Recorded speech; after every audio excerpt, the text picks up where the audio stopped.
Steven Seagal with 2 Canadian. Drinker was so mean and mocked my fatness and movies. Ah, shut up, you fat fuck. It was the year of fire. The year of destruction. The year we took back what was ours.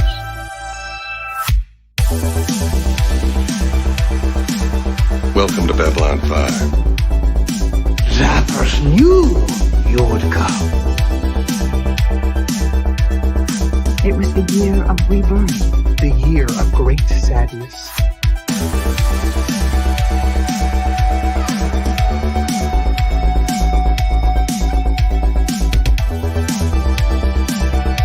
And a year of joy.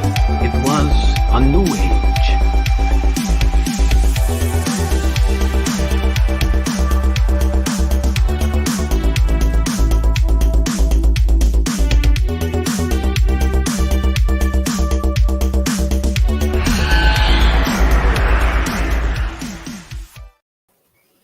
All right, that's it for the show. Thanks for coming out. Like the new thumbnail. We'll see you next week, y'all. Take care. No, goodbye. No, I'm just kidding. Happy New Year, everyone. Welcome out in the chat. I was kidding to the person who left, but I was sticking around in a new intro. It is Monday. It is 4:31 p.m. Eastern, and Babylon 5 Season 4 starts now. And with that, some quick mentions. Keith is still in Hawaii building sandcastles. He had to come in and tell me that, so... we were without our Keith, but we do have some other people here. I don't know where Kate is. Hello, Zex. And by that, I say everyone who has shown up over the year for this Babylon 5 show and all of our hijinks and shenanigans and awkward yet funny moments. I thank you in the chat.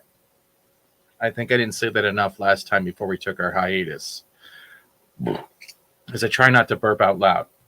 I want to thank all of you, because I don't think we would have continued this show and had just as much fun without you guys participating, giving your insights, your opinions, what you love, what you distaste, and making this show more important than what it is. So I tip my hat to everyone here in the chat first, because you guys, I appreciate every one of you giving not only your time, your eyes, your ears, and yourselves for however long we go. And with that, I'm going to welcome my panel. It's been a little adjusted because we don't know where a couple of them are. The first I'm going to bring up is the guy who always has rappers. Hello, Monkey. Happy New Year. Hey, Happy New Year, Stephen. Happy New Year, chat. All right. Next thing up we're going to have is the Daga Outlaw, the author. Yay! Wait, wrong show. Okay, yeah, hello. I heard you got a great Southern impersonation, Adaga. Can we hear it now for the chat? A what impersonation? You're Southern? Southern? No, I don't have a Southern. Nope. Oh, yeah, I hear my Southern accent. Okay, and without further ado, she's been in the chat, and she's going to be on the panel today because I needed people here to talk over me so I don't have to talk as much, and that is the R1 Avalon from Pink and Purple. Hey, y'all. International sausage.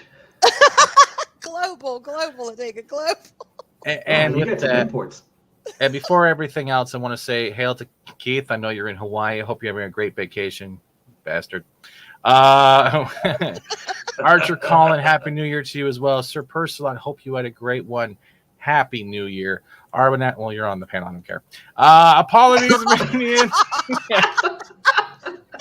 And Truck Dog, Happy New Year to you as well. I can't wait for that Venom poster. I have been waiting so long.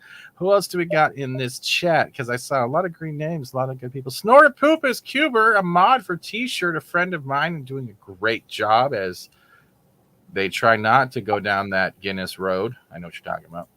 And who else? I know I saw others. Well, there's me, always looking surprised. And that's about... Who has an echo on? That's weird.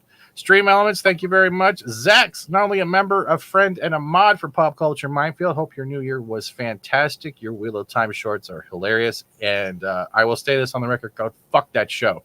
Other than that, I'm doing pretty good. Sorry. Keely Chow, Roll Tide, and I'll say one more time, fuck that show. I feel good saying it. It makes me feel like my anus isn't as tight. Terry Rose, hello, and Happy New Year.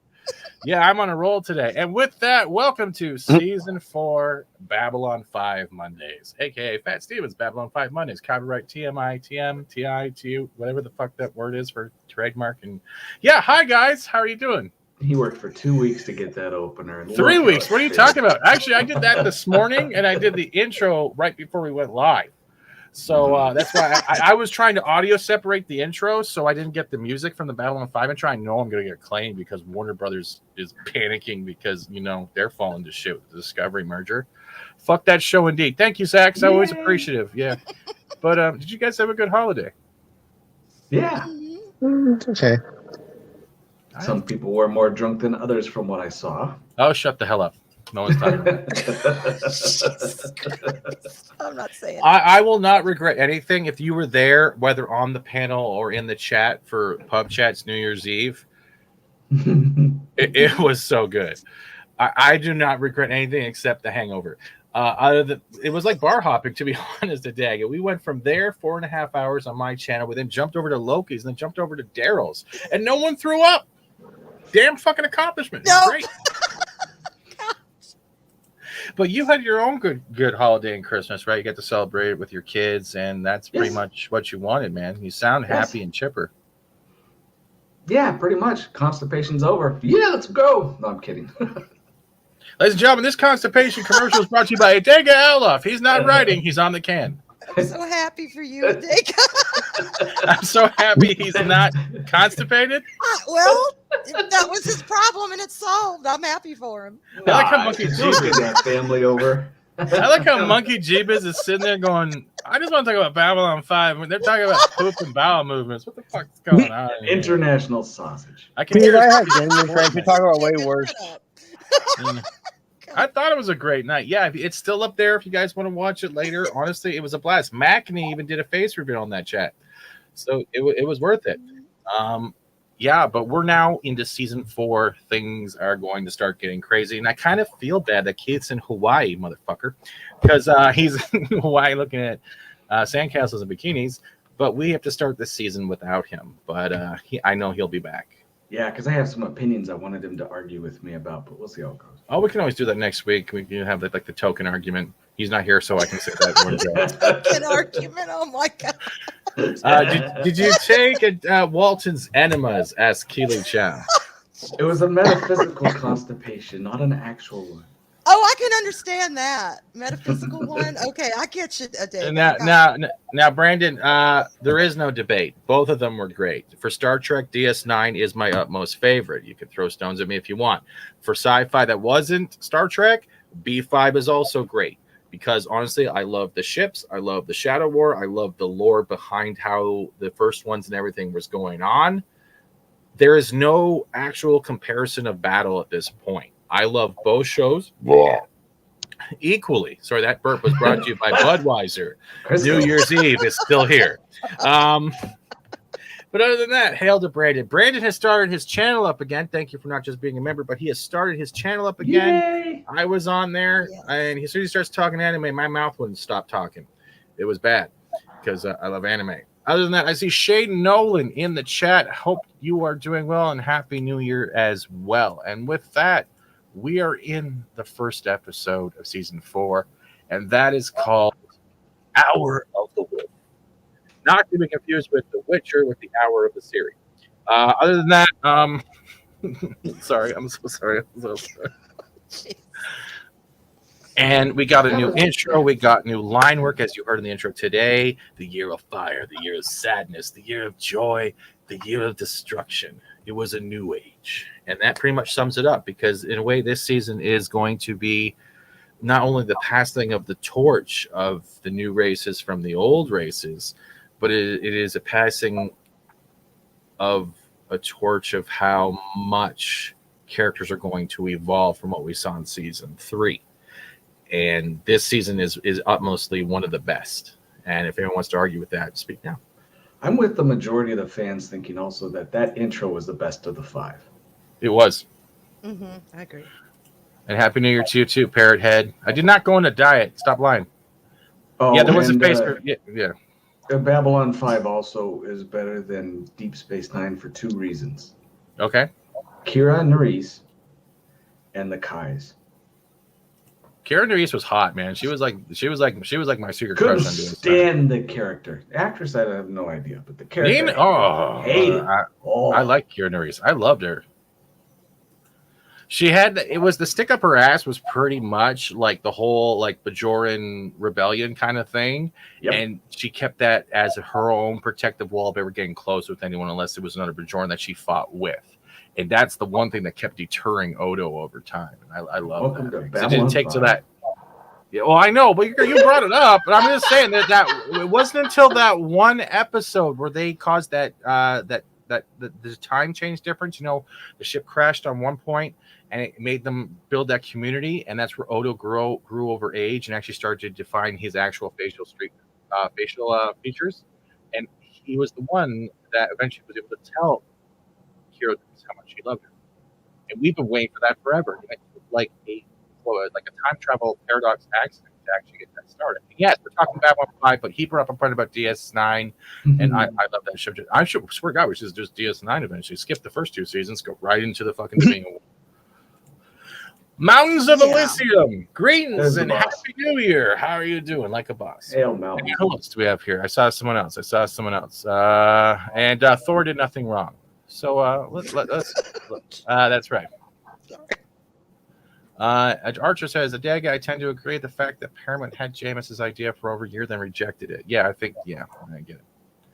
But both were good to my opinion.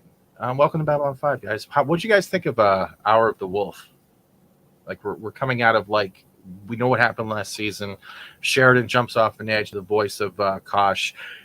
2 of those nuclear warheads, as we're paraphrasing, came crashing through in that White Star in Zaha Doom, and then it was fade to black. And everyone's under this presumption that not only Sheridan is dead, that the alliance of aligned world is no longer needed.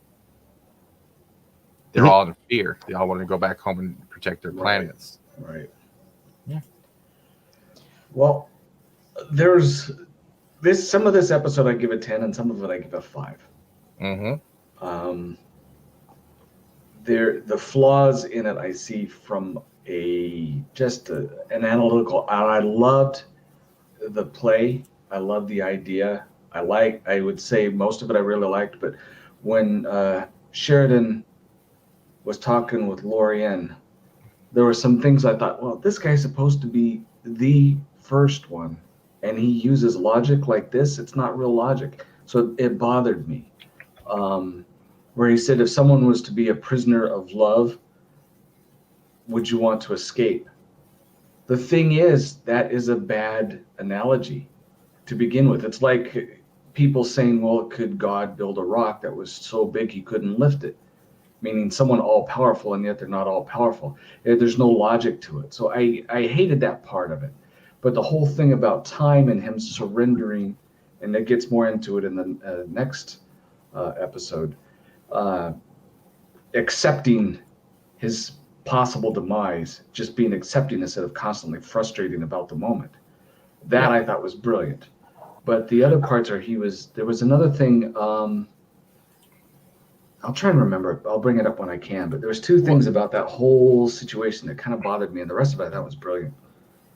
Can I counter that for a moment? Can You're I? allowed, yeah, sure. It's toxic masculinity right now. Hold on. Where's that ding ding ding bell from boxing? I got somewhere on my phone. All I'm gonna do is maybe give you another perspective on that. Okay.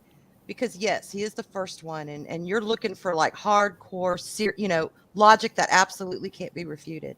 But to be honest with you, sometimes, like think of Sheridan's state of mind. Am I dead? Am I alive? What the hell? Hold on a second. Uh-huh. Hold on. Yes, it does. Oh, there it is. There we go. Got it. Okay. Can I continue with that? Sure. Hey, throw it out. Let's go. All right. My point is this. When you've ever been in that state where you don't really know what the hell is going on, you don't know where you are, who you are, obviously we've never been in Sheridan's shoes, but you get my drift. Sometimes logic doesn't work. Sometimes you need things that you need to hear something kind of illogical that will shock your system, at least in his instance. And with Lorian being a first one, he would have way more experience. How the hell, what to say, how the hell to say to it? Yeah, how to break it down. So he's throwing these things at him, and it almost like jogs your mind to think and jogs your mind to focus because the answer is not so obvious. You have to kind of think about it.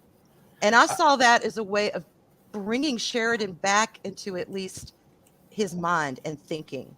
Well, it worked for you, good, but to me it looked like it was absurd. But anyway. Okay, That's cool. I'm just throwing that out. I can agree with both points here, but I kind of understand maybe where he's coming from. Let's also look at the fact that Lorian is being a pure energy at this point, and we see that in the shot later on, or in the episode later on. But maybe that's why his thing sounds so absurd in a way, is because he was trying to relate to a matter like a physical life form, not of energy at this point. Doesn't understand the evolution, the concept of thinking, and outside their own parameters. Like we see, like let's go back to Star Trek Next Generation and how Q for the whole time was trying to teach Picard about the whole thing about a time paradox. It's not the exploration of the whole universe, it's the exploration of the thought of what could be in the universe. So maybe it has the same type of thing, because there has been moments in life where anyone has been, hello Project Storytime, I see you here, there you go. The other one is hello, we can look at it this way, hail.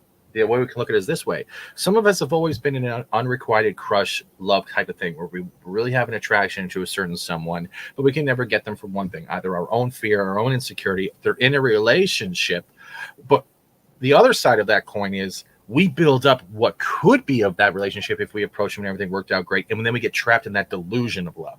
So maybe it had more aspects of branches than just the relationship aspect of just like the mediocre level.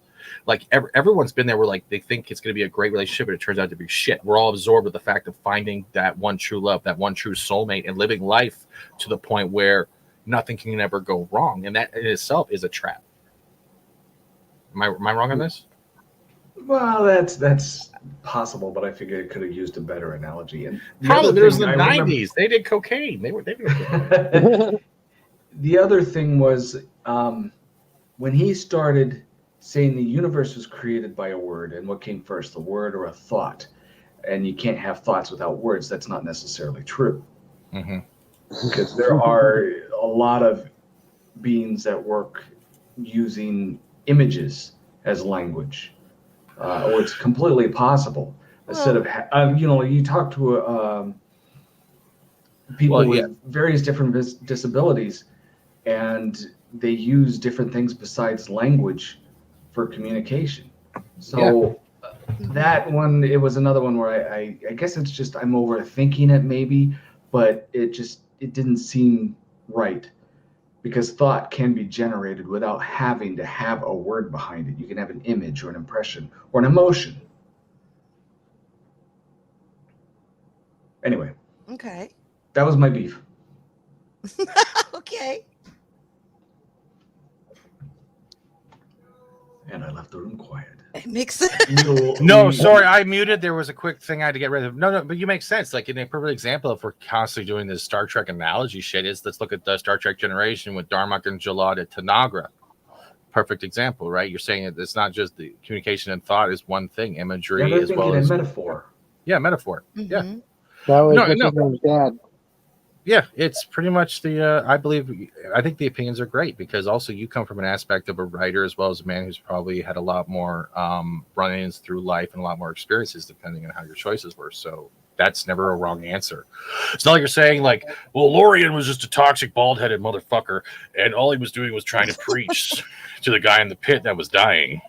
He had a poorly trimmed beard. I thought his beard was okay. I just kept staring at that gem. That motherfucker. He was wearing the thing on his forehead. Yeah, he looked like Serena. He looked like Serena's grandpa from Sailor Moon. It's like, I'm just gonna take this off and smack Sheridan with the Moon Prison Power shit. Just a very masculine Poor Lorian, princess. man. I can see a dig up saying, "Okay, I didn't like that. Check. Lorian did that. I didn't like that. Check. Or that beard's too long. Cross him out." No, I like the whole idea, Lorian, and everything. It was just those two aspects of the conversation that, I didn't like. All right. That makes perfect sense. I love these discussions. Like, that's why people keep tuning in. But if we're going to go into this, pretty much Jakar is doing a rundown, right? I love Jakar's monologue because in this episode, there is definitely a different delivery in the way Jakar is talking and delivering stuff. It sounds like not only he has solidified his confidence and faith, but he is showing concern for people he can now call not just friends, but allies and somewhat family. Because we see this later on where he's like, I've never had a friend, especially a friend that's not a Narn. And when I heard him say that, I'm like, this whole thing of like a new age, it means that races can begin to accept other races as not only friends and allies, but have the ability to connect when either things hit the fan or to grow as one, not as many trying to be the one. And I think that's a good pretense I look at. Yeah, Very good point. I always like this season particularly really start. You're breaking up a bit, Arwen. Uh-oh. Can you hear me? I can hear your robot. Am I still roboting? No. Okay. What I was going to say is we really start to see, he makes a comment at some point about he's more priest than warrior. We really start to see the evolution take place during this time with like you said, him forging different relationships and he's just more self-aware of himself and everything around him. And I really love his development. Oh God, am I still roboting? Yeah. Okay, I'm gonna back out and come back in because I think it's my headset. Okay. So let me do that. I didn't do it, chat. It wasn't me. I'll be right back. Roboting a bit quiet, but yeah. What about you, Dega? I had a thought for a second until things started going robotic. I actually had a thought today. It was weird. Really? That's cool. It was of my own and not of my own. It was one of those of imagery. No, I keep on wanting to combine the two episodes with the whole aspect. Because we probably could. I actually was thinking the same thing because they are so interconnected that it does feel like a two-parter. Like literally, we can talk about episode 1 and 2 together because the way Lorian and Sheridan are interacting between both episodes and the way the crew on B5 are acting, it's the same thing. They're both trying this whole attack on Zaha Doom, this whole trying to find if Sheridan's alive or dead. Sorry, I'm getting a little hyper about this episode. No, there is, and I'm trying to, the current work I'm working on tries to get into this a little bit, but there is, I love how he was doing this, the perception that he was trying to teach Sheridan. We go through our lives, and people have heard me talk about this before, where we're looking for the next meal, to do the next project, to go from Monday and celebrate Friday, where the big picture is, if you look out, and I'm sorry I have to use this analogy to try and explain what I'm talking about though. If you look out into the stars and you see, well, they call it the near galaxy, NG, and all the different stars and galaxies are things that we could observe. And they're finding more and more reality that beyond that is a vast, great distance where the galaxies spin around each other, much like planets spin around a sun. And they form a coil and go on. And those parts of science, and Memes would know this because he follows the same science of this that I do, that there was no Big Bang, but this is as far as we can tell, it's an infinite magnetic field that just goes on and on and on. And we're sitting here thinking of Friday, we party, Sunday, we recover and go back to work. And Lorian is telling Sheridan, you are stuck in a moment that is unimportant. You have to let go and understand that to exist is the important thing. And what you do with that existence defines who you are, not what you are doing, if that makes sense. Because everything around you is far, far bigger than your pencil being put in the right place on your desk or your car being filled with gas. The important thing is is that you are fulfilling a purpose to everyone else around you, and you're making the universe better.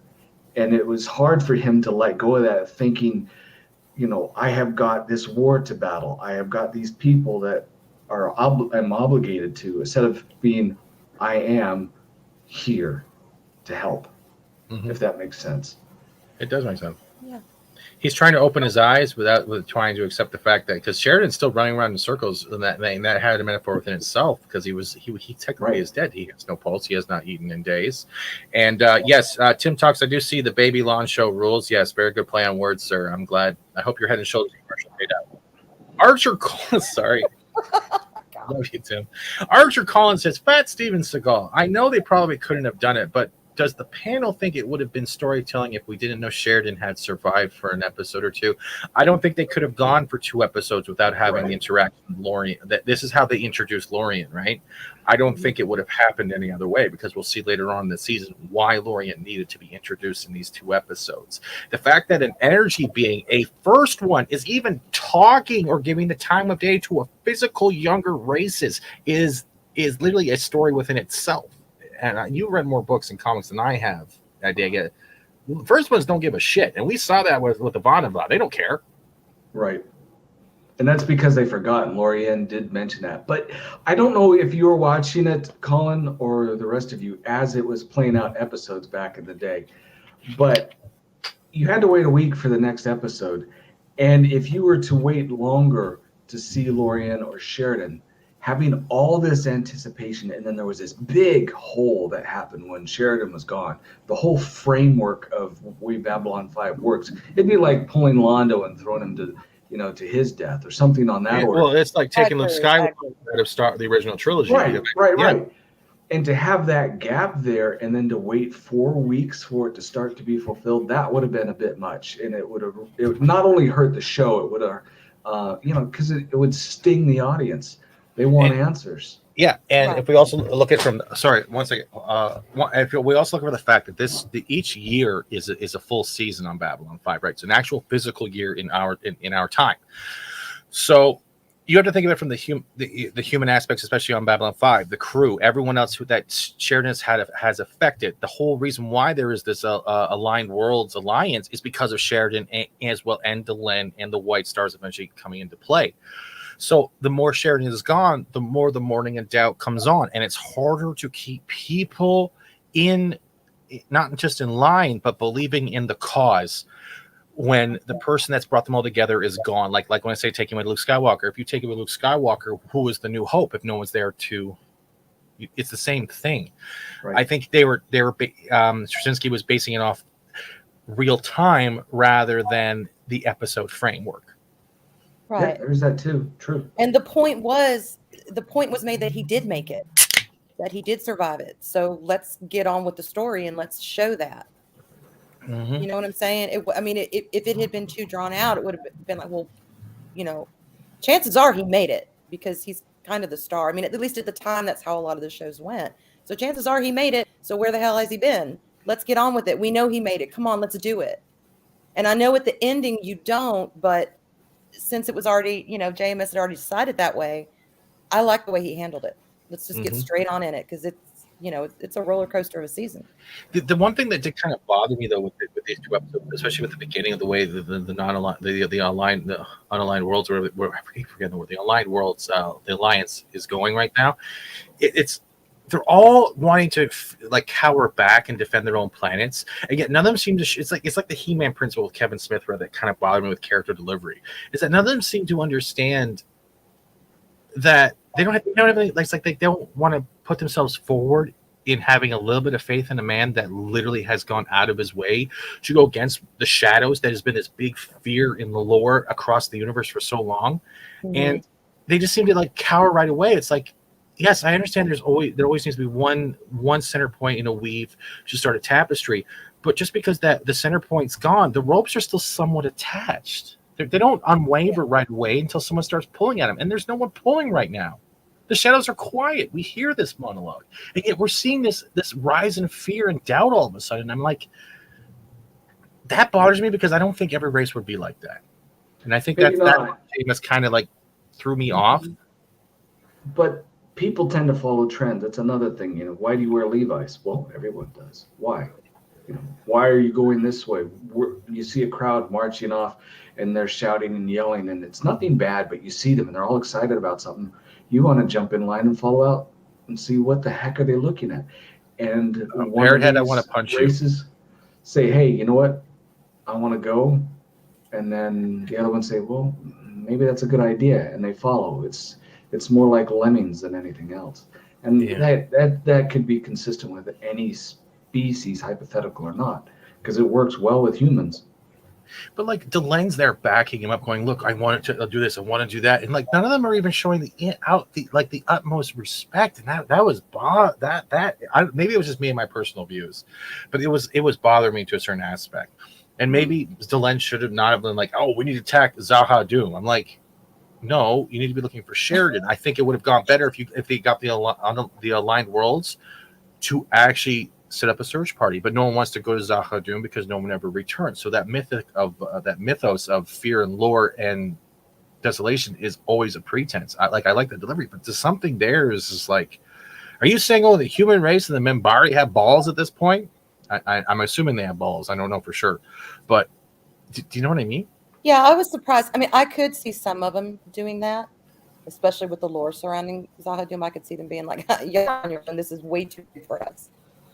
But all of them, does that mean that Sheridan and Delenn were the only ones pretty much carrying everything? I don't know. I kind of have a problem with that too. Again, I could see some of them, but that they were all kind of like, I don't know. Well, we have evidence in history of this. Look what happened to Martin Luther King's movement. Look what happened to Gandhi's movement. When the key person is there, it can last for a little bit. But that's too assuming everybody has human sensibilities. I mean, we're talking some alien races. So, I mean, I see what you're saying. Adega. But go ahead. No. I was just going to say I agree with that. I think some of them could have been a little stronger. I think they know what the shadows can do. That's why they're really scared. But they don't know. They're mythos. They've only seen their ships. They don't know anything else. And they have a fleet of White Stars and Rangers. Yeah. But I gotta give a quick shout out to the psychopath of this season, and he is my favorite for psychopaths, and that is definitely Emperor Cartagia.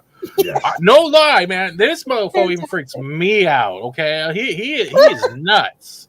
He is nuts, and he's like, "I should kill you for this. I should kill you for that. I should kill you for this." I'm like, "Oh my god!" Even the one that his servant, the one that was like his minister or whatever, is like, who told the Narn light bulb joke. Even he, who I thought was crazy, he's terrified to sanity.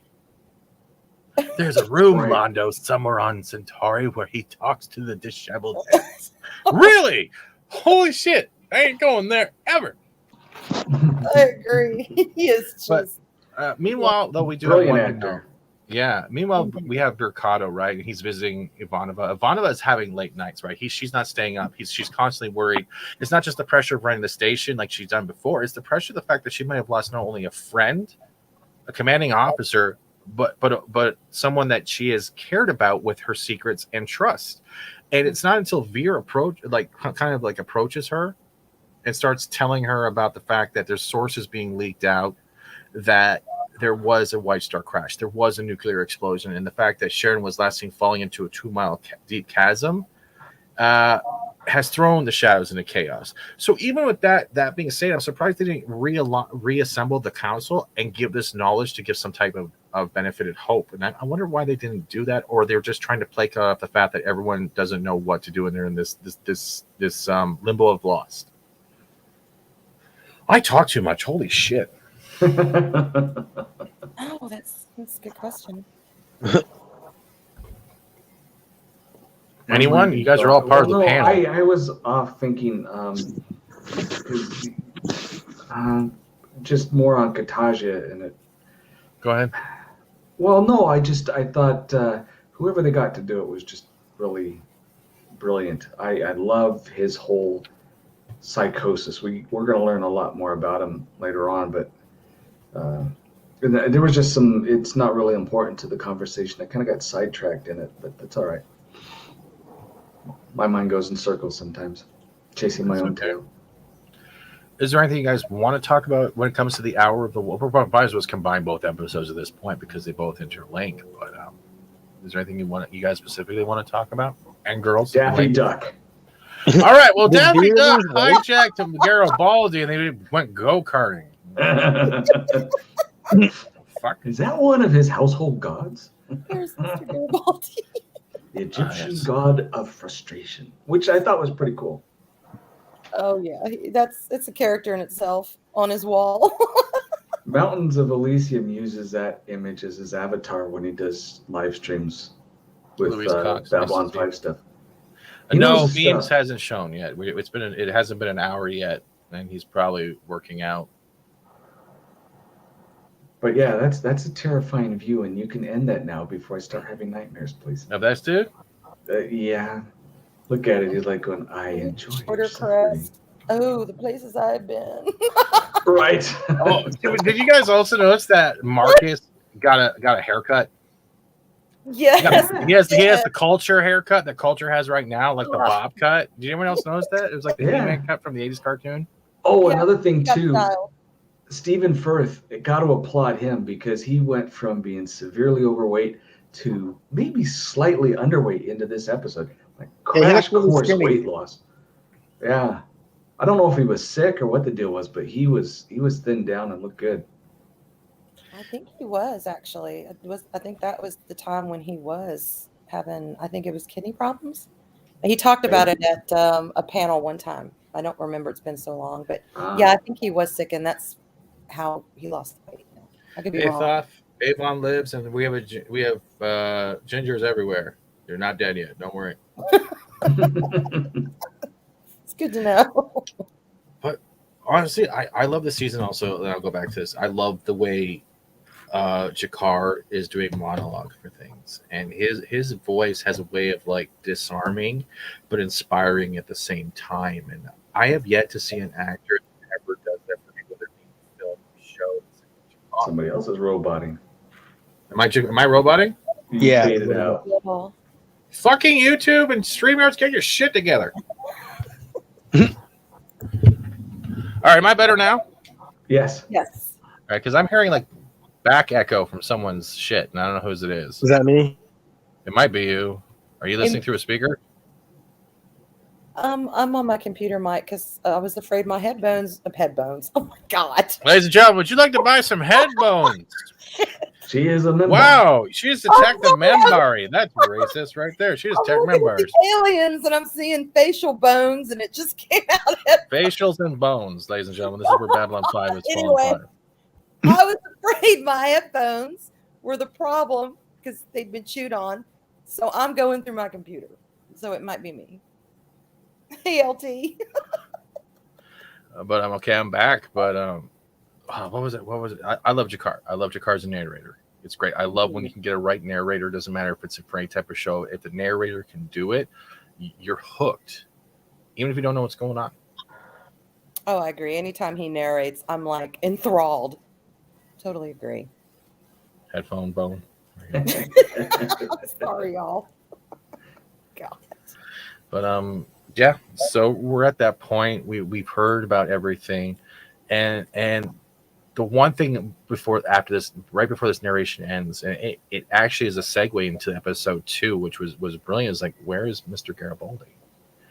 And that's the one thing a lot of people forget because everyone's focused on Sheridan, is that Garibaldi's Star Fury was actually taken within the ship of a shadow, taken away, and we don't know what has happened over that time. And it's just, he's the only one who seems to be caring about Garibaldi the most because he's finally realized he can have a friend that's not just a narc.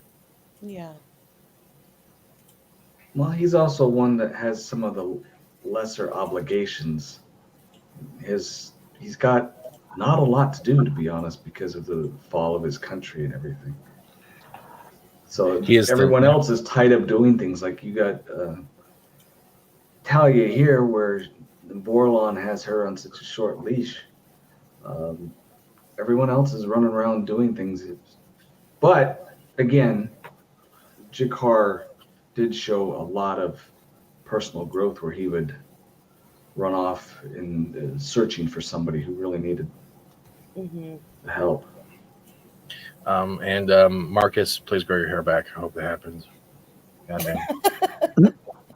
Bob cut. Priorities. Great at that. Like the other thing that I noticed of this is like the way we're looking at the Council of Aligned Worlds is even when Delenn is like trying to pull all the Rangers together, he's like, you have all been on missions, doing things that we all have unknown in dangerous areas of the universe. But I need you to help me attack Zahadum. And they all have this look, and they're all looking at you like, this bitch crazy. I'm like, they've been training you. And they all have that look of that. I'm like, you're Rangers. You're not supposed to have doubt. You do it for the one. You know, I don't know. It seems like maybe I'm misreading it wrong, but it seems like Sheridan was supposed to be this.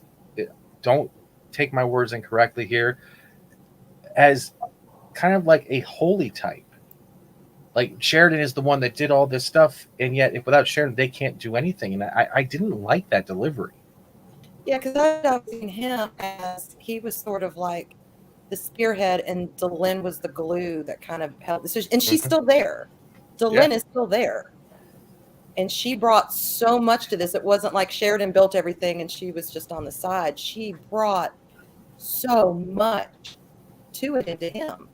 Together, they kind of formed this amazing thing. And then, I guess it was just a choice that the writer made. But Well, I always looked at it because one of my favorite episodes was Late Delivery from Avalon. It's like here King Arthur was removed, and you have the knights sitting there trying to figure out, well, now what? So it would be that type of figure. Yeah. But you'd think that they would put more faith in Delenn because she's like a lot older than him. Mm. You know, and then like she controls like all the Minbari like follow her. yeah, that's No, not all the Minbari followed her. The warrior caste did not. The warrior caste was very upset and tried to take away the White Star Fleet. But it's also because the warrior caste refused to help when she called the Great Council. So when she smashed the staff, she smashed the Great Council. And the actual sects that did follow her, all of them left except the warrior council. Warrior caste. My bad. Warrior caste. Yeah. But we also got a returning member throughout this episode, and that's Captain Crispy Bacon, also known as Mr. Morden. yes, we did. And that man was dressed like a monk, burnt over, like someone got trapped in a tank. It was like, what the hell happened to him? He was like in a burnt, crispy tank of like grease. He was gone. And he's crazy. He got burned on Mustafar. Not Mustafar. That's Anakin. Yeah, he was a deep fried Twinkie. That's right, without milk. That's exactly right. But the weird thing is like I don't think humans can handle the what do you call it? The physical regeneration the shadows are providing, because you hear him mumbling to himself and to Londo about, flesh is but a and I'm sitting there going, you're dressed in a potato sack trying to threaten a man, and you're not even making coherent sentences right now. And you're flaking all over his floor. Ugh. And the flesh is weak. The flesh is no more. The flesh is but a reality. I'm like, bro, you just got burnt. Flesh is an instrument. Yeah. And yours is gone. I mean, it's like, what? Yeah. Yeah. And that's the sad part when we see Morden here, is that Cartagia has literally allowed the shadows to build a base on Centauri Prime. And we're starting to see how John in previous episodes traveling through time, especially what we've seen, we're seeing to fruition how Centauri is going to fall. And it's also related to the fact that Ivanova, Marcus, and a White Star find a pocket in hyperspace by the Vorlons. And we get introduced to a giant ship that is bigger than anything else we've ever seen before. But it has no title yet because we don't know what its capabilities are. But it's definitely something that it's Death Star level bad, in my opinion. That's a fair assessment. What was that? What? Esper. I'm picturing picturing. Wait, hold on. Mountains of Elysium quickly says, I'm picturing John Wayne as Cartagia, saying, "Well, is this a shadow vessel I see before me?" Pilgrim? Oh my god.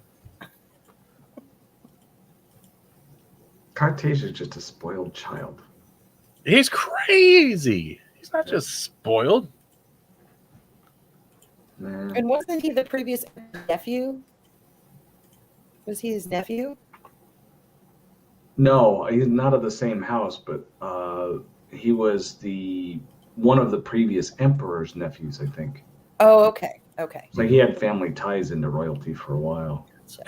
And he's delusional as hell. He wants to be immortal. He wants to have the powers of emperors old, and that's He thinks he deserves everything. Blah, blah, blah. He thinks he deserves everything. Right. Yeah, he's Twitter. Oh, right. My bad. Oh, yeah, he thinks that's his everything that's his destiny. It's gonna happen. Cartagia. Yeah. But yeah. And we don't get I don't remember. Do we get introduced to Garibaldi in this episode or no? Well, we see him bouncing around inside the little chamber where they're testing his memory. I told you I don't remember. Mm-hmm. You said Garibaldi. That's who you meant, right? Yeah. Yeah. That's where we see that, he's alive, but he's definitely not in a good place. It's just nuts. Well, the thing with that too is, at least the first time I saw it, it made me think of, and maybe it was obvious. I don't know how you guys felt about it, but the voice was definitely human. The environment was something that we were led to believe existed, and I thought first thing first, that is Psychor. As much as you were led to believe the shadows had him, that said Psychor to me all up and down. So it seemed appropriate the way things worked out. It had to be Psychor because who broke him out? It looked like Bester. Yeah, but that wasn't in these 2 episodes. Yeah, it was. Wasn't it? No, not yet. But we did find out he was alive. Oh, shit. Yeah. My bad. Spoilers! Tune in next week where everyone can yell at Pat Steven. But the Shadow's landing on Centauri. He's losing his mind in this little thing going, what happened to you after the Shadow vessel took you? How the fuck do they know this? That's the weird part in this chamber. How do they know this unless they were actually part of that whole capture? And that means the Shadows that have already infiltrated Earth, we already know this, have affected the Psychor, and that's the part of the Psychor that got affected. Mm-hmm. And we're gonna get. It feels like they're trying to warp him like a Talia Winters kind of thing we saw in previous seasons. Right. Now I have a question for you guys because I don't know the answer and I haven't spent a lot of time looking for it. I've read the books and different things, but I never got with this answer. And if you guys know it, I would appreciate it. Or maybe it's something I forgot because my brain does it to me an awful lot. When the power team, the 3 ladies, went to Zahadum to try and find Sheridan, they became influenced by the eye. They all did. Yes. I have in my head an idea of what it is, but I don't know what the eye actually was. I think I know, but I can't point it because I only claim things when I can pin it down. Say, yeah, this is from here and here and here. But maybe Mountains or Colin, somebody in the chat would know. I'm thinking it was part of the main computer from the planet, but I know part of it got damaged when the bomb went off that Sheridan brought. But I don't know what that eye is that influenced him. And I thought somewhere in all of the literature or backstories that it was explained, and I can't remember. Are you sure it's not? Well, you know how they use telepaths to power their ships, right? To literally be the computer, like the main computer, right, for their ships. Right. So how do we know there's not telepaths down on that are in that computer that can literally do a? We do know that. So then we have a psychic. Then we have a psychic computer that was projecting things of sadness that were emotionally manipulative. That's why they couldn't get away. See, that's the idea I have in my mind, because when Galen was down there, that big 2-mile drop was completely lined with sentient beings. Many of them were telepaths, and they were using that for their master control for all their technology. That was their great computer. It's like the Matrix. Kind of. Kind of, yeah.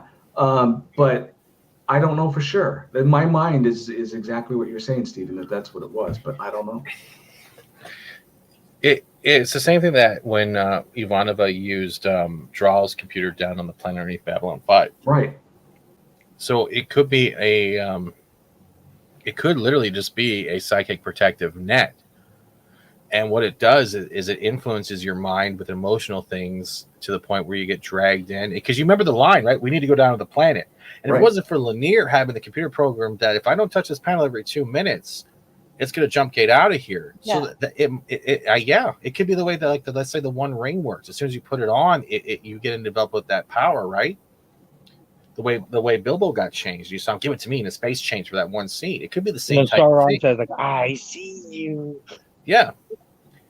What it could be is not only what I think it is it's a precautionary method to keep the planet safe from psychics, but at the same time it has enough power to modify or manipulate telepaths to go down to the planet so they can have more batteries for that computer.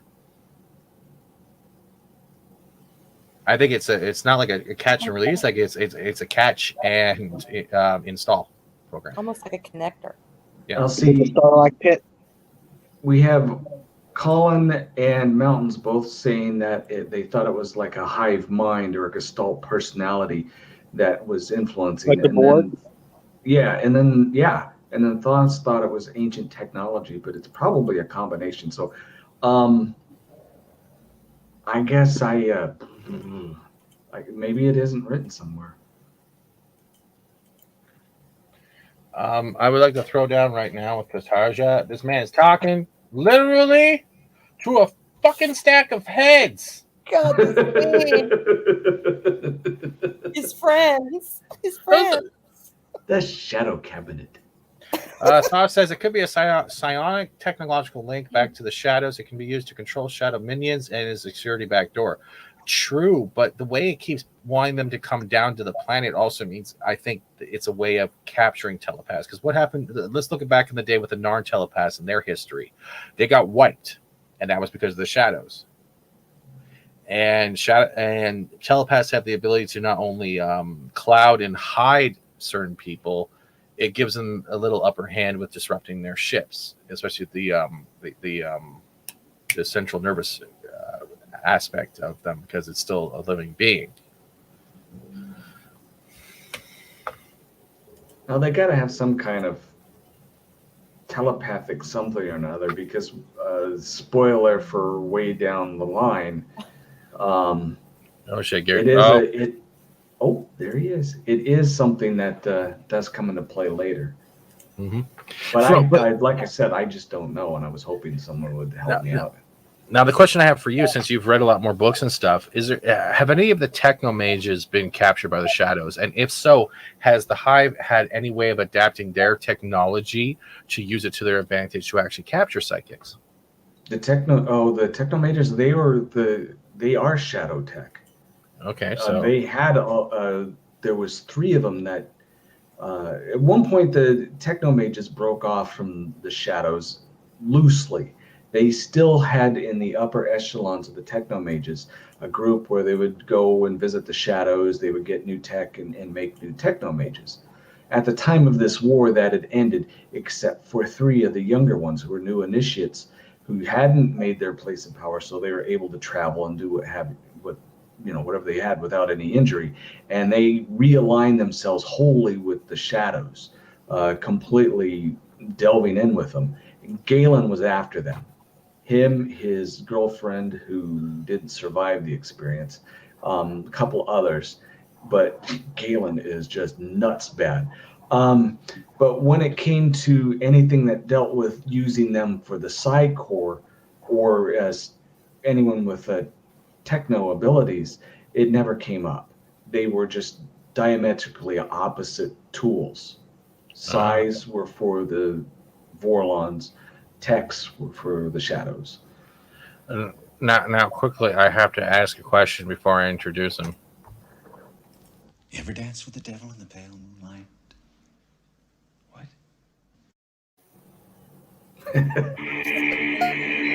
Though I know I should be wary, Still I venture someplace scary.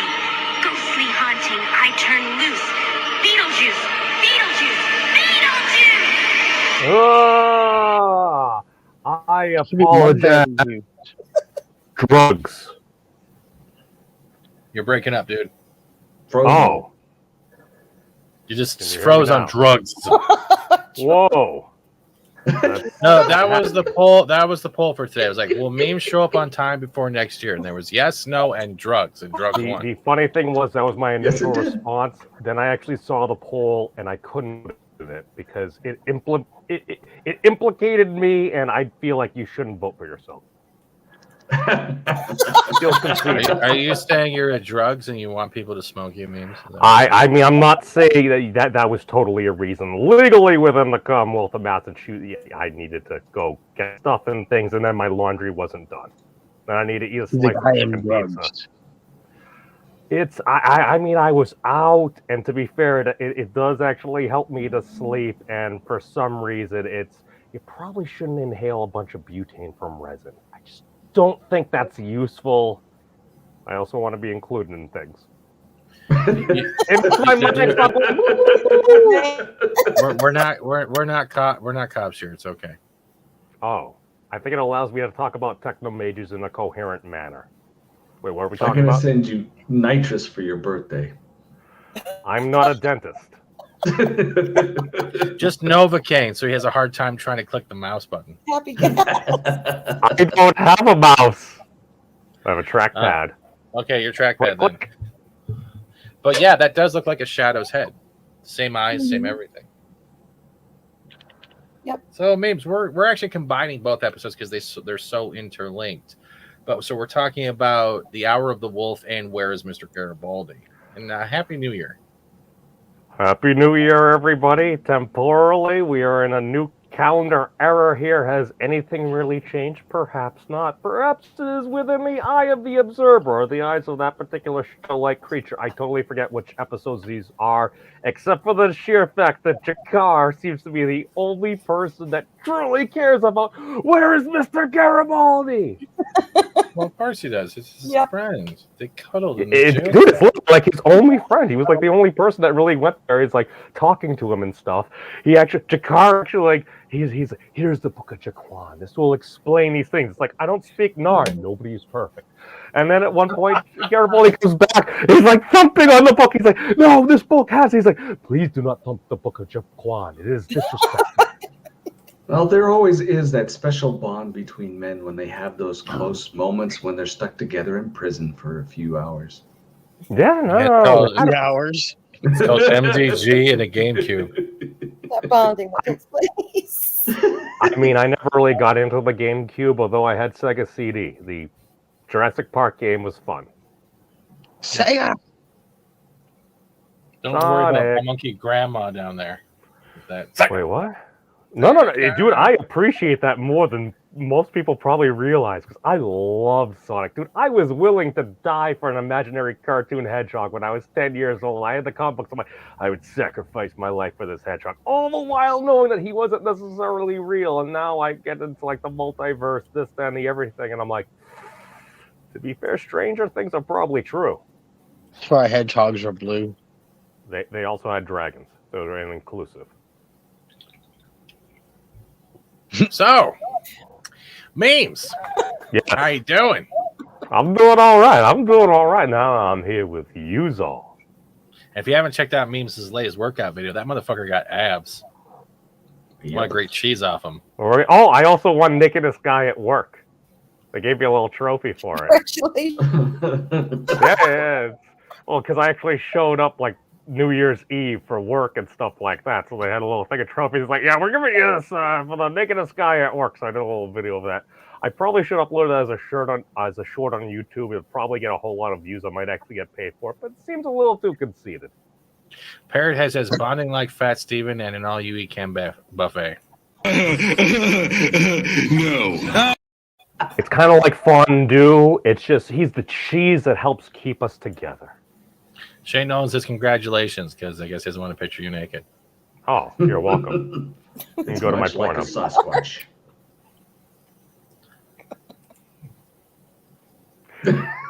Dude, the crazy thing is, as soon as you created that photo, my old Master Ogre, who coincidentally, minus the hair, actually looks extremely like that, went live. We had some words. It was fun. And yet, Oh my god. I never realized how much trolling I got from Betty White. Oh my god. Like, in her. Is that drunks? That's mystical? I don't know. It's a Twinkie. I still need to do that video. Thank you for reminding me. You keep saying that, and I don't know what the hell you're gonna do. Can you find the link to Rambling Canuck stream? Because I feel like I downloaded you singing, but I can't find it now. Oh my god, no! Jesus, nope. It will be a work of art. I promise. Lewis Cox says mutant blue humanoid hedgehog called Sonic is super cool. He is a speedster just like Quicksilver in the Flash. Yeah, he's better written than the CW Flash too. And Thought says, and there's a hell of a lot of cheese, dude. Oh my god. It's true. It's true. It's many different eigenstates of cheese. It can come in slices. It can come grated. It can come all melty. It can come into gelatinous and a little out of a can. And honestly, if anyone has seen Betty White's stand-up or comedy roast, honestly, she would find this funny. So, yeah. It's not too soon, memes. You're loud. You're still smiling when you read it. You can't let no. So you can't wave your finger while smiling because deep down you know she's a dirty. I would have said 22 ain't one because at that point it's like people debate. worrying about 20. I feel like it was a little bit more tactful, but it's your show. It's your show. Also, you know, Keith is definitely watching the stream from his branch again. Oh, that's how he reaches out and touches someone. I apologize, he's in Hawaii. Oh, that's right. He's hiding those gifts from Miss Tolman. That's right. He's in Hawaii right now. One of my life's great disappointments not being Betty White. I think that's a lot of us, but you have all of her shit to watch and great in, and she's definitely one of those that wouldn't take shit from any SJW on Twitter. She wouldn't take shit from anybody, dude. That's the thing. She was an equal opportunity offender. And the way she did it, the way she would just go about it, just as a matter of factly, or just seemingly oblivious to things. I went back and tweeted out a clip all of a sudden, and she's like, well, I suppose I need to give back to the chicken community. It's like, a chicken saved my life once. I'm like, oh my God, that sounds like my life. Just like that moment right there, I'm like, this woman is however many years my senior. I'm still a looker, but I'm just saying, it's power to her. I think we could keep her legacy up by continuing to troll in good faith. Well said. I met Steve Martin short from an eyes. That's nice. I ran into Robin Williams twice. First time as I was getting my neck done. Second time was outside of EV Games, and he was picking up a whole shit ton of games for him and his kids because he likes gaming with his kids. And I remember the second part. Wait, do you have a very hairy neck? Because I know he was a very hairy comedian. So no, I don't have a hairy neck, but the chick that was in there to get a tramp stamp that was crying, he mocked her for about 5 minutes, and I was trying not to ruin it. My neck, because it was funny. Oh, see, I thought you initially meant a chiropractor. I was trying to be cool. You actually meant getting your neck done. Yeah, I have a Libra symbol on the back of my neck. A lemur? Libra. Oh, Libra.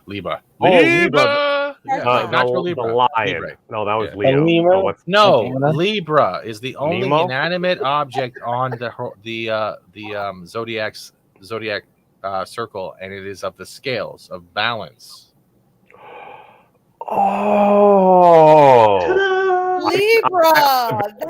Truth. I'm unbalanced. Yeah. Would you like to balance with me? That's why I can see both sides of a coin and never like not be all on one side. I like sit on the fence because I try to see both perspectives or all the perspectives without taking a side, because you don't need to take sides when, especially in conversation. Now you got to wear She-Hulk's back bling. I will mushroom slap you out of this chat. I have felt very attracted to She-Hulk. She's hot. She's fucking hot. I don't care. She's hot. Depends on which version. I mean, not World War Red Hulk. One, I'm like, no. I don't want the Abby version. No. Yeah. If the Zack Snyder's Star Trek has taught us anything, there ain't nothing wrong with green. Wait, that was someone else, didn't it? Who did the movies? The new ones. Ones where they retcon things. J.J. Abrams, yes. All I know is he was getting a little green. Oh my god, I'm so racist. I forget what type, where they're from. I apologize. We're not even talking about that universe. So we have a shadow hitting a bong here. What? Continue. The last image looked like a shadow hitting a bong. Oh. Why are you showing me these pictures, Steven? You wanted to see an Orion chick, right? Can we go back to the other photo? You're distracting me here. Did anyone else hear that thump? That was the erection hitting the bottom of his desk. Oh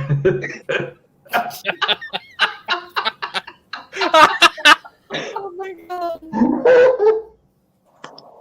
I love you, memes.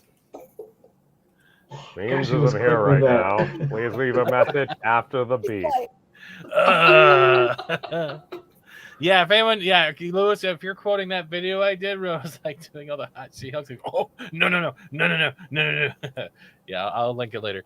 The only celebrity I ever witnessed in the flesh was Phil Collins in one of his last big opening airs before he stepped down. So worth it. Yeah, when you have those moments, great. I have run into a bunch of people. The Band of Aqua, Chris Jericho, Deftones, the lead singer of Econoline Crush, Robin Williams, a lot of people at Ozfest because I did flyering. I got in for free. DJ, a whole bunch of people. And you had Patricia Tallman on your show. And Patricia Tallman is definitely not a celebrity to me. She is a guest and welcome visitor anytime on this chat, as well as her assistant who hides in the chat. Now that's ass kissing. Sorry, just kidding. I knew. Wait, what? Yeah. Oh, you're talking about Miss Tallman. I'm sorry. Yes. I needed to get something. The one that rides naked on dragons.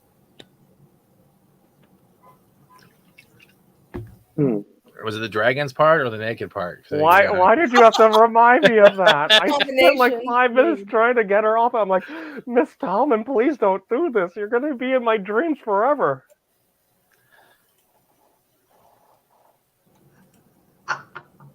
And Keith is now in trouble. And scene. All right, we're going into a little bit more of episode 2 now. Where is Mr. Garibaldi? We're not going to hell. It's not my fault you have an erection. I've been there. It was warm. Bless you. I once saw Bridget Nielsen. I did too. She was in the hot tub with Favorite Flav. Bridget got arrested a couple of years ago. She literally had to duck to get through a door. Is that the blonde girl from Game of Thrones? No. Patricia Tallman plays Lita in Babylon 5. She has been on our show twice last year. She is the one that is connected to the She's Vorlon. a tall, lovely, psychic redhead. Yes. She has gills. Now she does. That was Kevin Costner in Waterworld. What show are you watching with us? No, Monkey is right. Yeah, what show aren't you watching? You don't remember her post-Kosh? Because we're getting a little far ahead, and I haven't watched that. I haven't really spoiled that yet. No, we've already done BDSM Kosh. She had them before. I know. When they were communicating, they were sharing a moment there. Her gills were frilly. I liked it. So yeah. Lorian explains he knows the way out, but is waiting for someone to talk to. Can we get to the topic? Oh, that's right. We did actually talk about the episodes. Hold on. Let me bring up the little guide. See, look, it's Sailor Moon's tiara. I wasn't fucking lying. Look at that shit. God damn it. I can't unsee it now. I know. What's the problem? By the power of first ones, I will punish you. He's going to do like a little spin. Steven, we've just uncovered perhaps the greatest Dark Lore nugget ever. The sheer fact that Babylon 5 also inspired Sailor Moon. No, Sailor Moon was before Babylon 5, actually. Sailor Moon inspired Babylon 5. Well, the maestro has good taste. Oh, crap. Mm-hmm. Monkey is right. She had gills before Kosh. All right. I'm wrong. I was making a Waterworld joke. Shit. Don't come at me. Was Babylon 5 inspired by you have the fans here. The fans will keep you honest.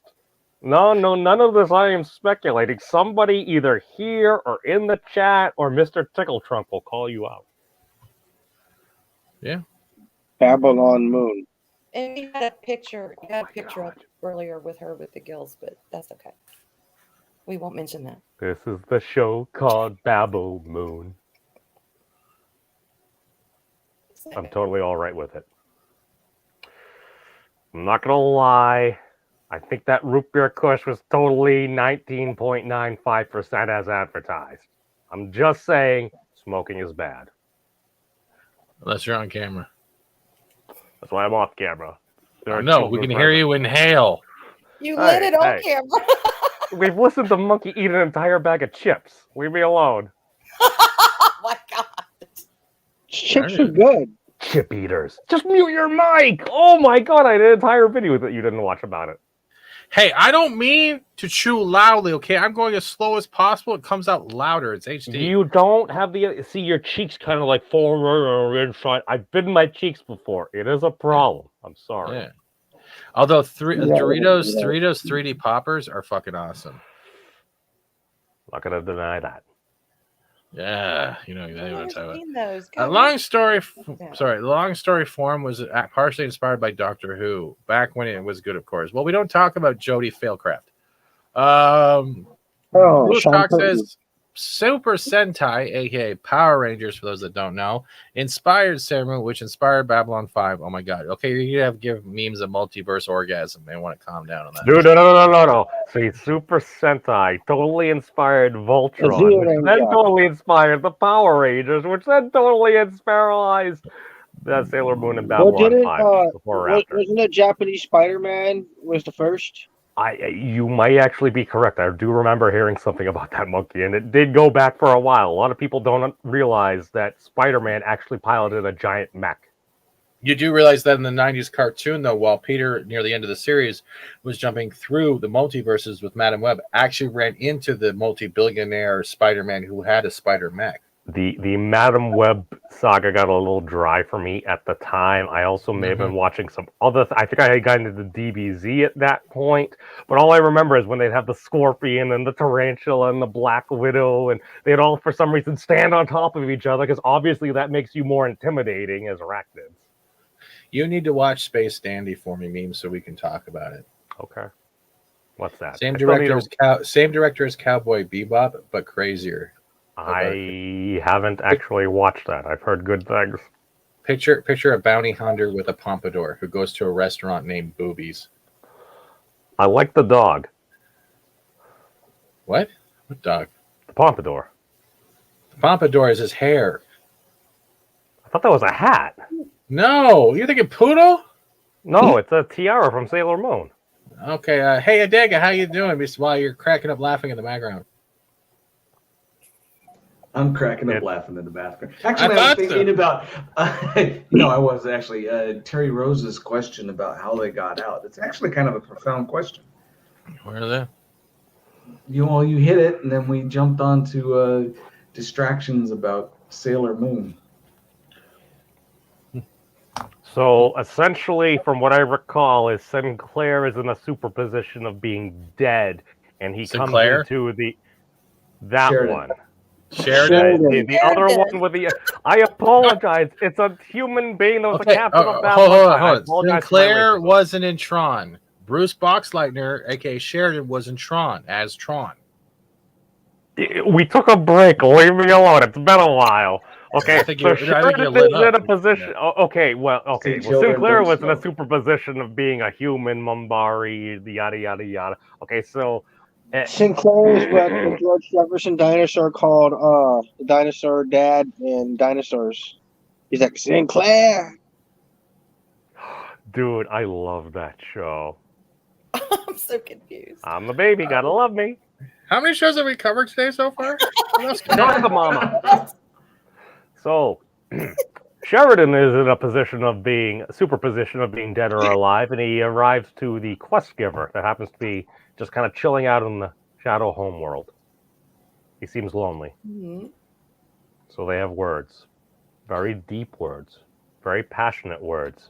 He's in kind of a rough position there. You can see by the makeup and everything. Now, the one question I did have, though, with this whole conversation between Lorian and Sheridan is, do you think it was Sheridan that was unwilling to accept his death, or it was also Kosh at the same time? Because Lorian eventually explains that Vorlons have ability of taking parts of themselves and putting them in other beings so they can actually experience the rest of the universe and keep watch. So which one was more maybe not in control of the life force left? But which one was the one that didn't want to die? He said both. Both of them didn't want to die? Yeah, he talked. He said, yeah, Kosh, he thought he met him once, and it's a piece of him, but he's only half the problem. Mm-hmm. The other half was Sheridan. He does also mention, you know you have a Vorlon inside you. Right, right. And Lorian wanted to save them both. See, I think a lot they of Kosh both had to. They both had to give up their dogged adherence to their previous life and allow an acceptance to. I would assume some type of quantum change that allowed them to recover from death. And the point that Terry had said about them leaving, Lorian had been there for eons. He's still there. Right. And that's why the shadows keep coming back, because they think it's a form of respect.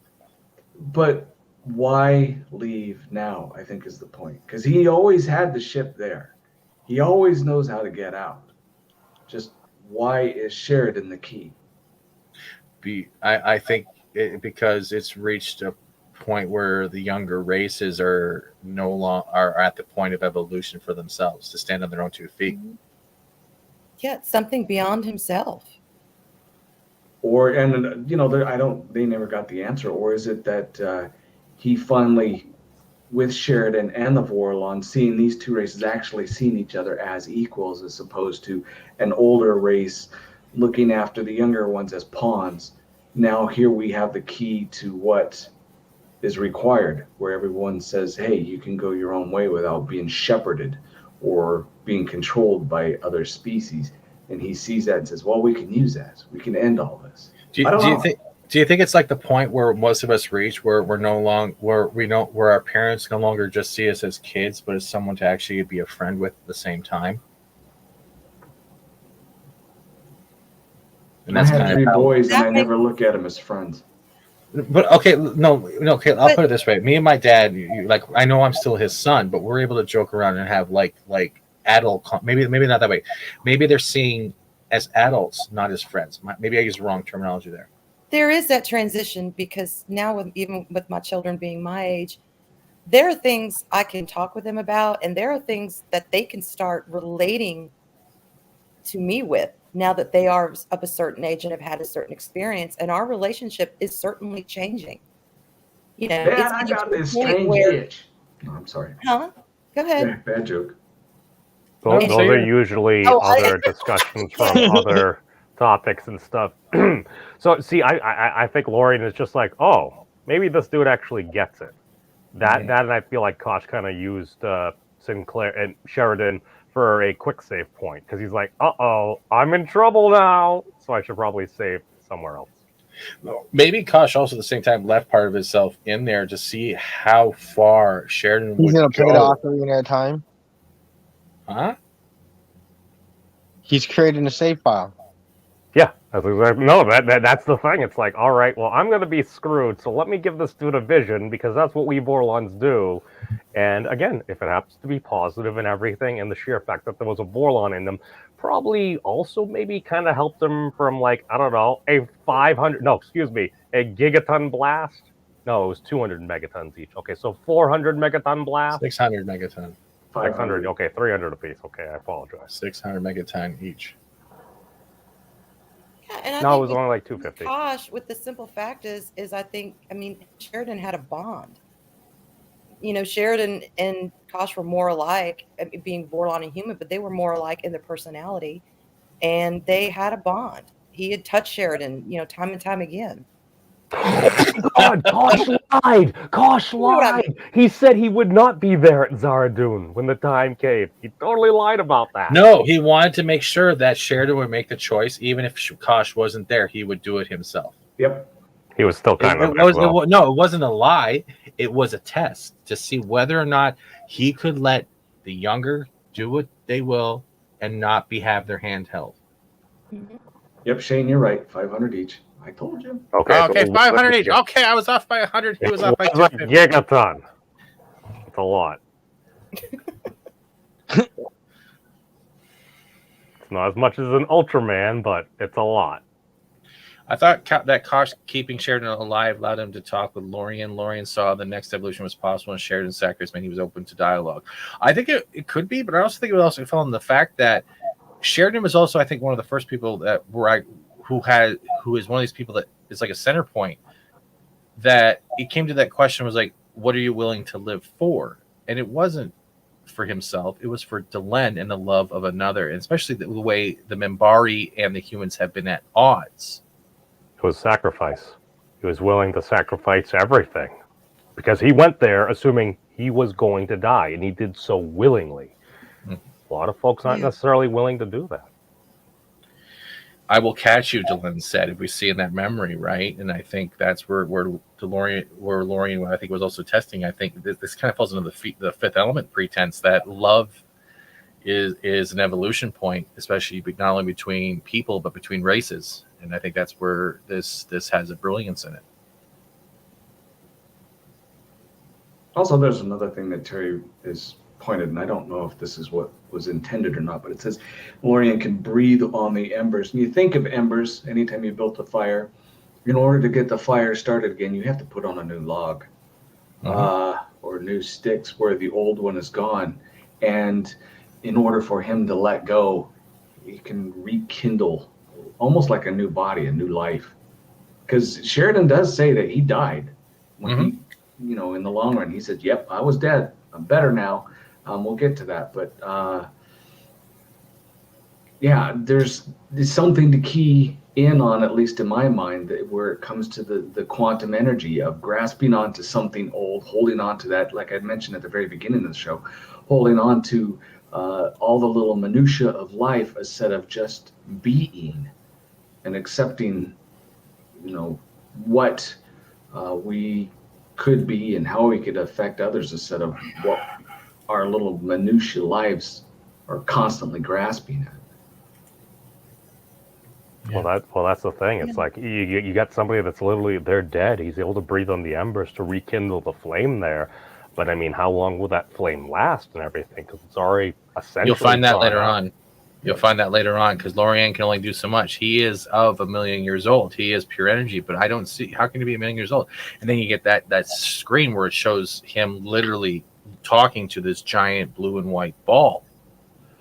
That's the difference when it comes to the forms of matter and the forms of energy. We don't know the extent of what energy life forms can do based off how physical material matter life forms can live. Like if he's 1,000,000, that means energy is infinite while matter is not.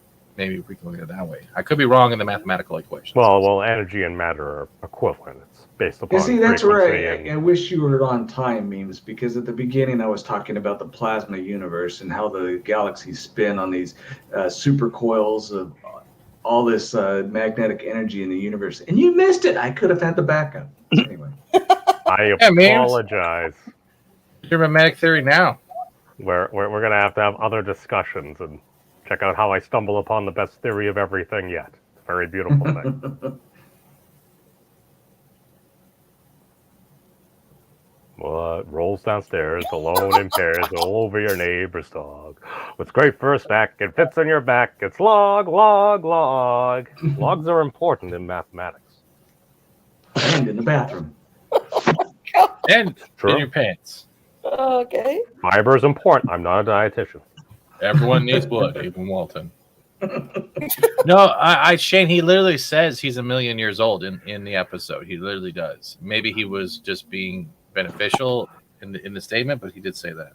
He's been around for a long time. Actually, maybe longer than that.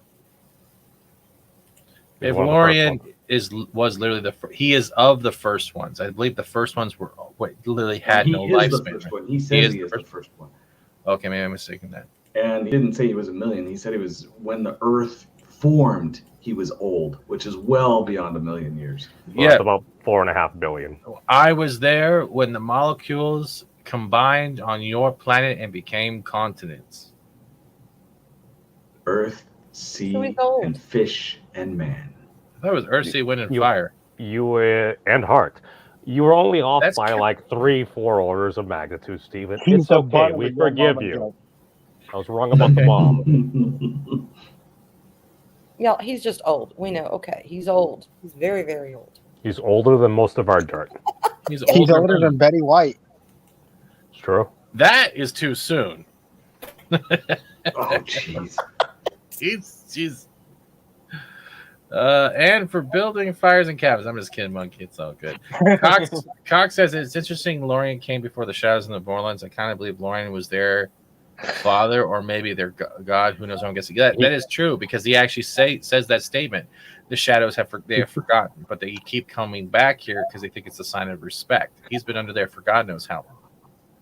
He was essentially their wet nurse. He basically helped raise them from being wee, shadowy Vorlons. He's like, oh, my little children. Oh. It's kind of like a fatherly dwarf would do to a bunch of Kenders to cut out their nonsense when they stopped listening. Any favorite points that we've had so far in both these episodes, since they seem to be combined, and it's like they didn't even try it, but they do seem so combined. Like it's like the sorrow of losing Sheridan and the finding of Sheridan and Sheridan's own interaction with Lorien needed more than 2 hours because it was that important.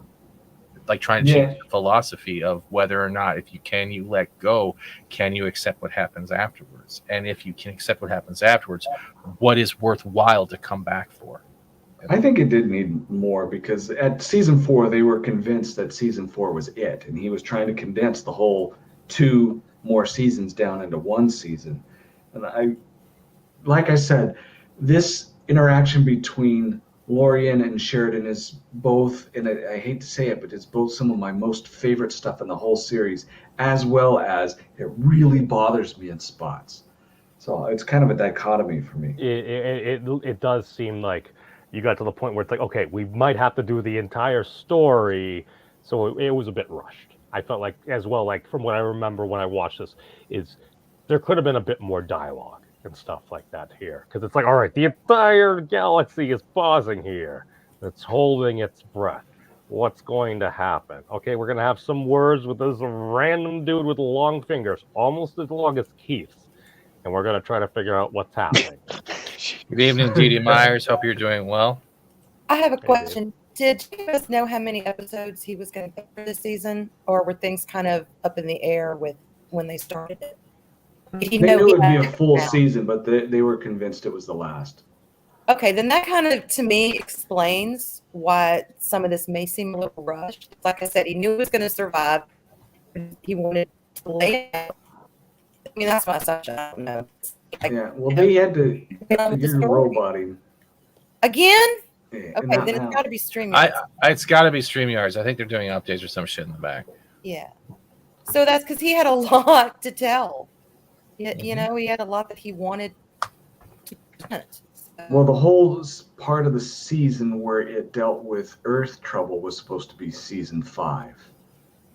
And all of the stuff in season 5 where it went into the Psych Core stuff was supposed to be ancillary. That became filler, even though they got the go-ahead. It was rushed to try and add to a story that he already had completed.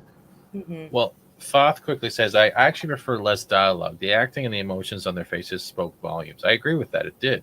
Mystery allows us to talk about this like we are. That is true, too. And Thoth, how about next week you can join us if you have spare time? Because, I don't think anyone has a complaint here.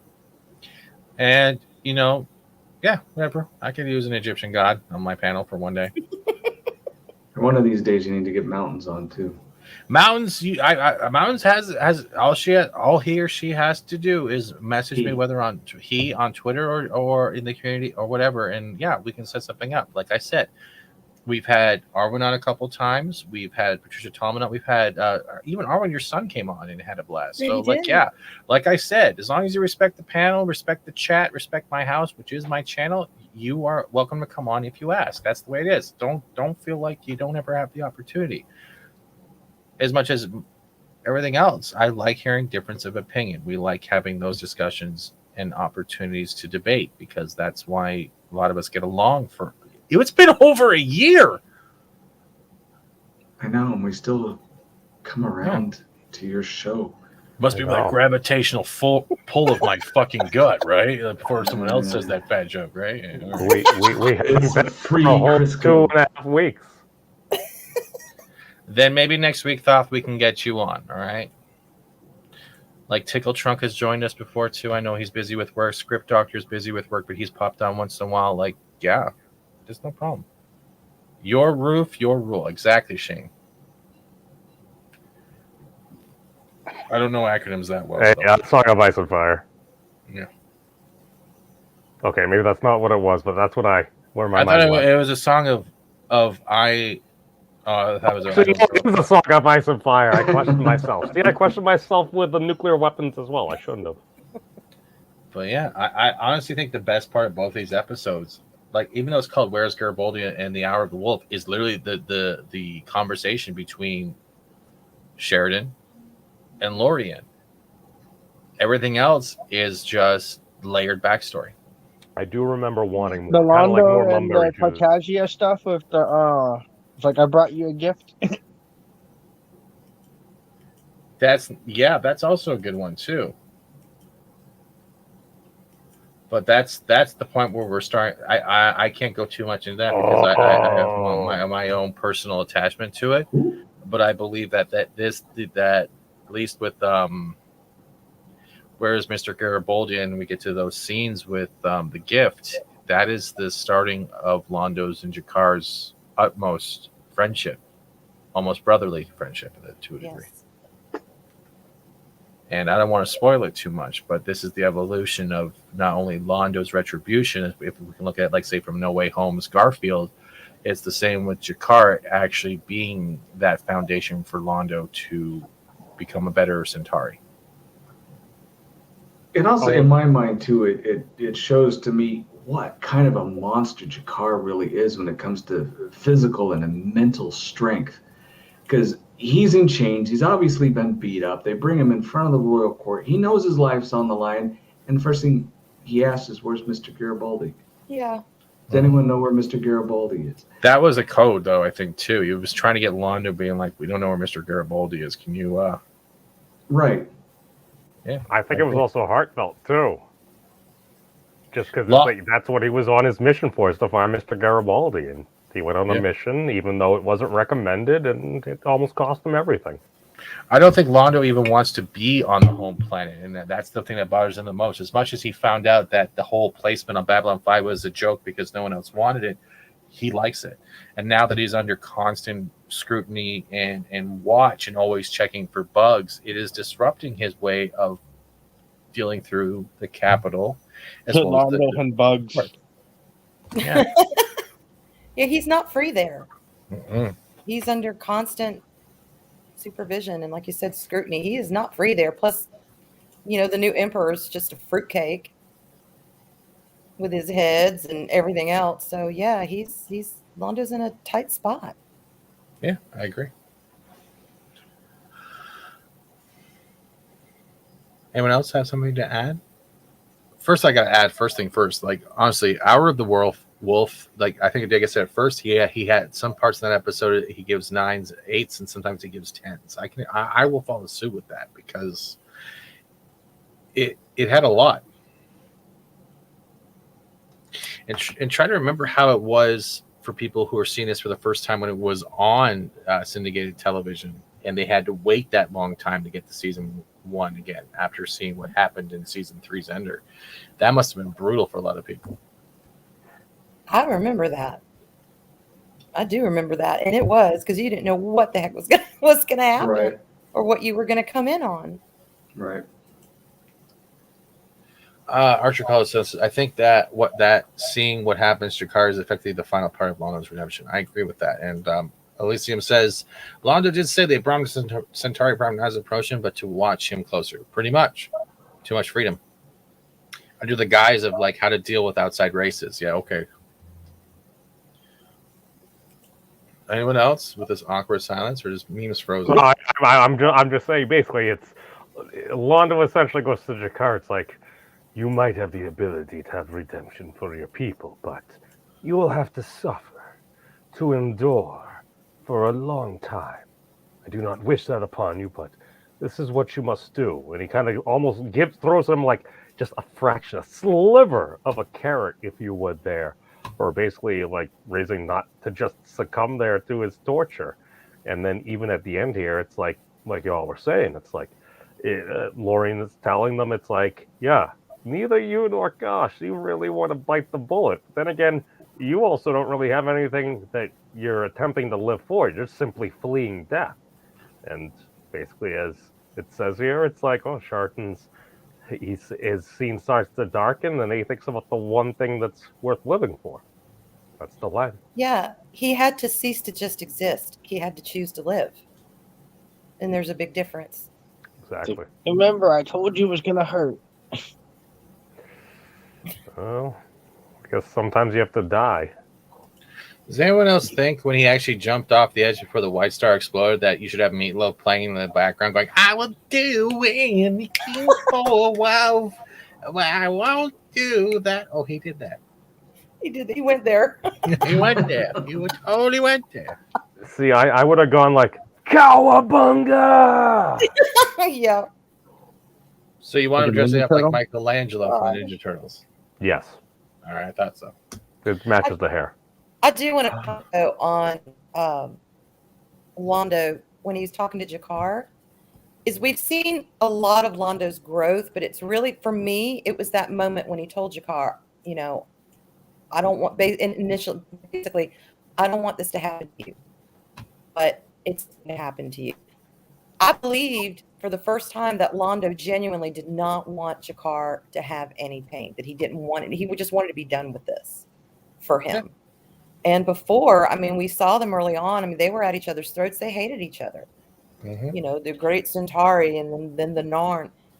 But no, you really see he's like, look, I'm going to do what I can, but it's going to be a pain. But if you can suffer through this, we can do it. Yeah. And Mr. Tickle Trunk quickly jumps in with a $2 super sticker of a Shibu Emu doing hearts out of farting hearts. And for that, sir, I know you're busy, and I know probably you just did that because you want this. No. Give me money. Give me money. Who doesn't want that? And Happy New Year. That never gets old.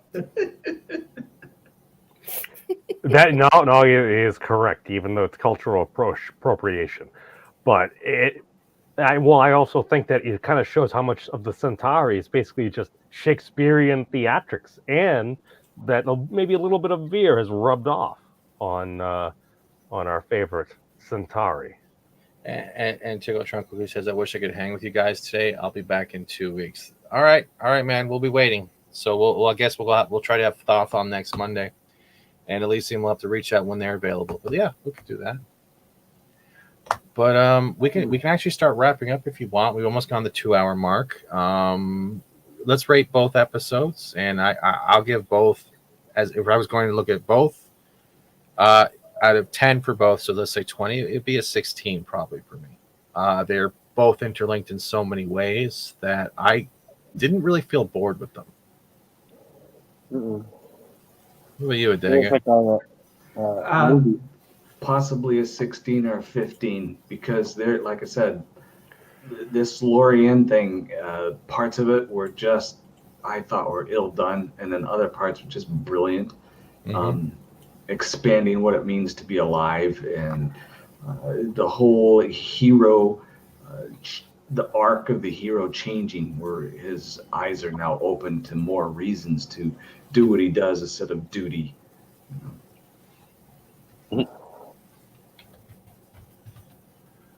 Yeah. What about you, Arwen? I think a 17. Because to me, Nice. the part that really, really touched me outweighed anything else. So I thought it was a good, solid getting you back into the world of B5 and a good, solid beginning for the 4th season. So, yep, 17. I gave it a Yes, James. 17.33 repeating. Because some of those parts where it's like, are you one of the first ones? I am the first one. It's like, ooh, I still remember that part and everything. That gave me some tingles. But again, probably a lot of it was from a production standpoint. That's like, all right, we might need to do absolutely the rest of the story this season. So it was, it did seem a bit rushed there. So I did notice that. I did really love the whole Jakar and Londo interactions there, because it really starts setting up for other things that we have actually even seen in the past and everything. So there's a heck of a lot of foreshadowing. I love the way it's done, and it just gets, it's worth continuing to watch. It's totally my I agree. opinion. There has been a lot of foreskinning. Yes, dude, I invented that game back in college or high school. Foreskinning? Yeah, we went to a wrestling camp, and it was we were playing cards. We were playing cards, and you needed to get like the 4 different skins of it. And one of my friends was on the phone, and then I won the game. And when you win the game, you have to yell, "I have 4 skin." So my buddy's mom, I guess, I heard that I have 4 skin in the background. You brought it up.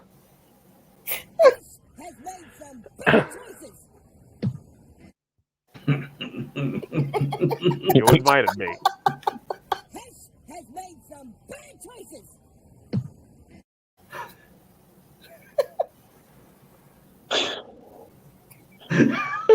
There's so much I need to clip. Oh god. Has made some bad choices.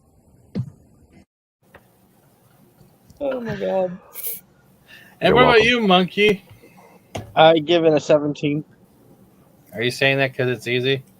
No, Okay. because I like the whole Cartagia part where he's like nuts, and then like what he eventually does. Okay, Can we quick say that question. can we say that at least with these 2 episodes, Cartagia got the most head? There were many, apparently. That's fine. At least. Okay, so quick question for everybody here. Do we all think that Cartagia was a model for Joffrey from Game of Thrones? Maybe. I don't know. That was a pretty good psycho. He was but crazy, and he was totally Joffrey with it. was just a little shit. At least Cartagia had some charm to him. Joffrey was just, That you is wanted true. to hear him from day one. Yeah, he was. Hey, Colin, you're gonna love it. Yeah, he was a dick. You're gonna love it. Tell us how you really feel. No, he said he's getting the summoning light on his Kindle, where he just loaded it. So nice. Wait, does I'm excited to hear what he thinks of it. All right. Well, that's good, guys. And like honestly, thank you for coming back for season 4. I guess we're in for another year of why the fuck is Steven still here? But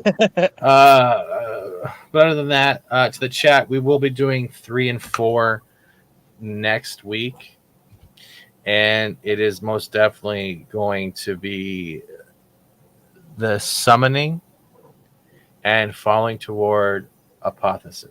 I hope I said this right. Apotheosis. Apotheosis. The apothecary is where you get your potions. That's an apothecary, isn't it? Yes. I know, that's where it just came from. I guess so. And I want to thank Keith, who's here in spirit on a beach somewhere. Damn you. I want to thank Arwen for joining us today and filling in, as well as Adaga, Monkey Jeebus, and of course the memes of Naked Dragon. Other than that, thank you, chat. Thoth, we will get you scheduled for next week. Elysium, we'll try to get you on in the future if you would like to. Thank you, everyone, for being here. Stay for the outro. Remember to smash that dislike because I prefer it. Other than that, take care. Be well. celebrate your new year. Don't let anyone tell you who you already know who you are. We're out. Nanu. Yeah, yeah. I sense a disturbance in the force.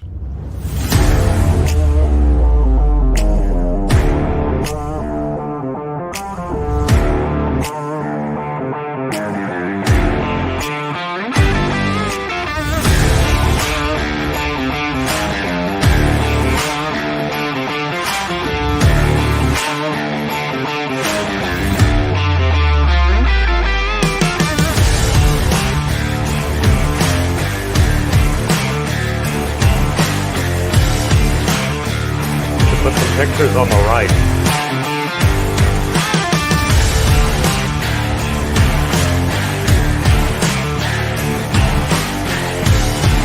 Ah, shit, this is the older one. And thank you, Kitty Bear, for being a member, as well as Lord Toss, because it's been a long 3 weeks and I'm also slow. Y'all take care, have some fun, and we're still live. Shit.